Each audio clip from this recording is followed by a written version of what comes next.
I want to start this video essay by making it clear that I would much prefer the UK to remain inside the EU than to leave it. For all its problems, and despite the wishful thinking of the Daily Express and the Daily Mail, the EU is not about to crumble. If 1/28th of it can't manage a clean break within 2 years, it's a fool who would believe the entire complex and intertwined structure of the EU is going to collapse in the near future. The bloc will have plenty of years to see the dangers ahead and adjust accordingly.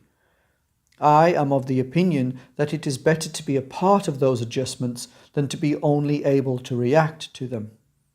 All that being said, I want to add that I don't align myself with the Remainers. I see a distinction between those who wish to remain within the EU and the mass of people and politicians who have grouped together to call for an immediate second referendum. Although, of course, I agree with their aims, I don't agree with their method.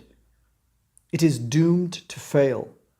In this video essay, I'm going to explain why Remainers will fail again. To put it succinctly, Remainers will fail because they have clung on to the mistakes of the Remain campaign first time around, but with an added twist. Remainers have also adapted the same style of rhetoric and campaigning of those who championed Leave in 2016. In fact, the similarities in strategies are so blindingly obvious, it is a wonder Remainers have not spotted the likeness. Instead, they have pursued these actions whilst hypocritically mocking Leavers for these very same actions in 2016. In 2016, the Remain strategy was to highlight the downside of leaving the EU rather than promote the advantages of being part of the Union. Despite the clearest indication that the strategy didn't work the first time around, Remainers have continued on that same track since the referendum result. Any attempt to convince people of a cause by predicting the future is a campaign of speculation, one expert's word against another's. It will have much less chance of success than a campaign that provides verifiable evidence of previous benefits. Leave had the disadvantage of a campaign of uncertain future. Remainers had the advantage of telling it like it is. Yet Remainers did and still do prefer to play Leavers at their own game. Remainers have failed to understand how Brexit looks from the Leavers' point of view. Many have never wanted to try to understand. For many Leavers, Project Fear is Project Reality. Some Remainers think Leavers are all racists and fools duped by Russian bots. In doing so, they conflate alleged involvement with alleged influence. There has not been a single Leaver brought forward as an example of someone who would have voted Remain but for the crap that came out of Putin's bot. But what of that added twist that I spoke of earlier? The Remainer strategies that mirror so perfectly those of Leave in the 2016 campaign. Over the months, a people's vote, the jazzy branding of a new referendum, has morphed into a synonym for Remain victory. We need a second vote to get us out of this mess! Peddled by the likes of Dr. Mike Goldsworthy from EU scientists and politicians like Nick Clegg and Tony Blair.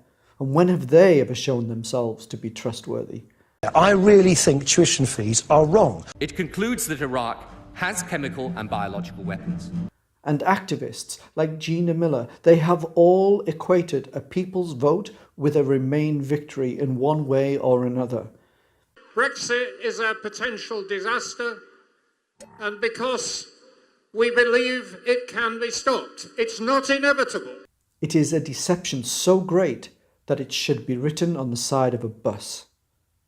Vince Cable's claim that legislation for a people's referendum could be made in a matter of weeks is as ridiculous as the claim made by Liam Fox that the trade agreement should be one of the easiest trade agreements in history.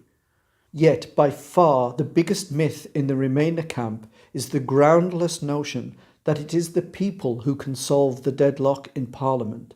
Despite all the heated discussion, poll after poll, Survey after survey, questions after questions tell us loud and clear that the people of the UK are as divided as Parliament.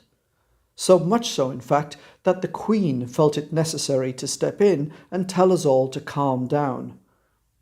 Animosity between the plebs is expected to reach such dangerous levels that plans have been drawn up to evacuate the royal family. Yet the likes of Justin Greening would have us believe that the calm and reasoned answer is in the hands of the populace. The truth is so palpably obvious that we will invent the technology needed to solve the Irish border issue long before we invent the algorithm that works out why Remainers could fall for such a stark deception. Remainers had been caught off guard from day one and have never given themselves the ability to create new strategies needed to counteract Leave strategies. The Remainers remain inflexible. Brexit has been a path of surprising twists and sharp U-turns, yet all the way along the journey, Remainers have stuck rigidly to their one and only demand, another referendum. By sticking so adamantly to their inflexibility, they have lost their way in Brexit. Those twists and turns have left Remainers out in the cold. Their mantra of a people's vote has become tired and irrelevant. If only they hadn't been so determined to stick to their one red line. The high-definition, surround sound, clear-as-day reality is this: a people's vote will not cure the nation's ills any more than Brexit will. Europe and the UK have been uncomfortable next-door neighbours for decades. At times, each has been a scourge on the other. The UK will leave the European Union. Of that, I have no doubt. The questions that remain are how we will leave and how soon. The UK must suffer the hardship and reap the rewards of this long-awaited inevitability. There will be no going back to a time before Brexit. The nation has moved on. I very much doubt there will be a second referendum anytime soon. There is little appetite for it in Parliament, and truthfully, it will open healing wounds more than it can find a solution to the problems. No political party will risk doing a David Cameron for decades or more. Thank you very much.